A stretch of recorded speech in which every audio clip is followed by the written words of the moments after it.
بسم الله الرحمن الرحيم والحمد لله رب العالمين والعاقبة للمتقين والصلاة والسلام على أشرف الأنبياء والمرسلين وبعد. عن أبي هريرة رضي الله عنه قال رسول الله صلى الله عليه وسلم: إذا خطب إليكم من ترضون دينه وخلقه فزوجوه إلا تفعلوا تكن فتنة في الأرض وفساد كبير. رواہ الترمذی وحسنہ الالبانی. محترم حاضرین، ہم جانتے ہیں کہ یہ شادی بیاہ کا موقع ہے. اللہ کے رسول صلی اللہ علیہ وسلم کی ایک حدیث ہمیں یاد رہنی چاہیے. اس مناسبت سے میں نے اس حدیث کا انتخاب کیا ہے. اللہ کے رسول صلی اللہ علیہ وسلم سے ابو ہریرہ رضی اللہ عنہ روایت کرتے ہیں، کہتے ہیں اگر تمہارے پاس کوئی پیغام لے کر آئے، شادی بیاہ کا رشتہ لے کر آئے، تو من ترضون دینہ و خلقہ، اس کا دین تمہیں اگر اچھا لگتا ہے اور اس کا اخلاق اچھا لگتا ہے، فزوجوہ، تو رشتہ قائم کر لو.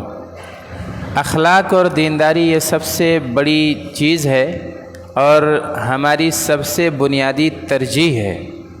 اسی بنیاد پر رشتوں کو جوڑنا چاہیے، اسی بنیاد پر تعلقات قائم کرنی چاہیے. نبی پاک صلی اللہ علیہ وسلم نے اس پر بہت زیادہ زور دیا ہے. اور اس سے پہلے بھی ایک اور حدیث نہایت مشہور حدیث ہے کہ تنکح المرأۃ لاربعین. آپ نے فرمایا 4 بنیادوں پر عورتوں سے رشتے ہوتے ہیں اور اس میں دینداری ایک بنیاد ہے. آپ نے فرمایا فاظفر بذات الدین، کہ دین کو اختیار کر کے کامیابی حاصل کرو. جنہوں نے دین نہیں اختیار کیا، جنہوں نے لڑکے یا لڑکی کا اخلاق نہیں دیکھا، جنہوں نے ان کا کیریکٹر نہیں دیکھا اور اس کو ترجیح نہیں دی، تو وہ لوگ کامیاب نہیں ہیں. ان کی ازدواجی زندگی کامیاب نہیں ہے، بلکہ ناکام زندگی جی رہے ہیں، پریشانی والی زندگی جی رہے ہیں، قلق اور اضطراب والی زندگی جی رہے ہیں. اللہ کے رسول صلی اللہ علیہ وسلم کی ہدایت اگر اپنائیں گے تو ہمیں سکون والی زندگی میسر آئے گی. ہمارے گھروں میں سکون ہوگا، ہمارے رشتوں میں مٹھاس ہوگی اور ہمارے تعلقات میں پائیداری آئے گی. اس لیے آپ نے کہا فزوجوہ، تو رشتہ قائم کر لو. ہمارے سماج کی پریشانی یہ ہے، ہمارے معاشرے کا مسئلہ یہ ہے کہ ہم دیگر بنیادوں پر رشتوں کو قائم کرتے ہیں. کہیں مال دیکھتے ہیں، کہیں منصب دیکھتے ہیں، کہیں جہیز کی بنیاد پر، کہیں ثروت کی بنیاد پر، اور کہیں اپنی دنیاوی اسٹیٹس کی بنیاد پر رشتے بنائے جاتے ہیں. آپ صلی اللہ علیہ وسلم نے کہا کہ تعلقات کی بنیاد اخلاق ہونا چاہیے.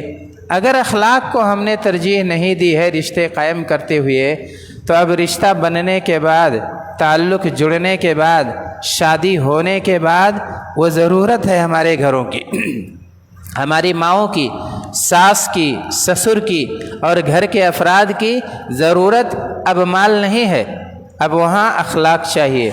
سب سے مالدار وہی ہے جو اخلاقی اعتبار سے مالدار ہو، جو کیریکٹر کے اعتبار سے دھنی ہو، وہی سب سے بہتر ہے. تو اب اس کی تلاش شروع ہو جاتی ہے.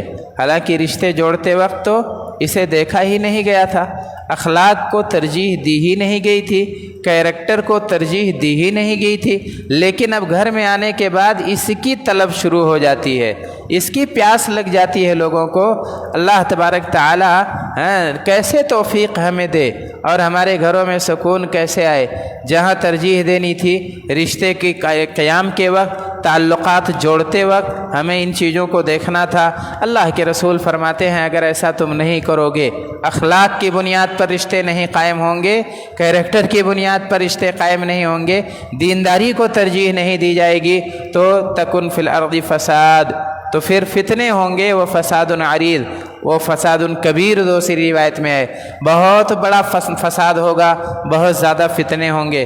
گھروں میں فتنے ہوں گے، سماج میں ہوں گے، ہماری ازدواجی زندگی میں ہوں گے. تو فتنوں سے پھر آدمی بچ نہیں پائے گا. لہذا ضروری یہ ہے کہ جب ہم رشتہ قائم کریں تو انہی چیزوں کو ترجیح دیں تاکہ ہمیں سکون میسر آ سکے اور دنیا و آخرت کی سعادت ہمیں مل سکے. اللہ تبارک تعالی ہمیں اس کی توفیق بخشے.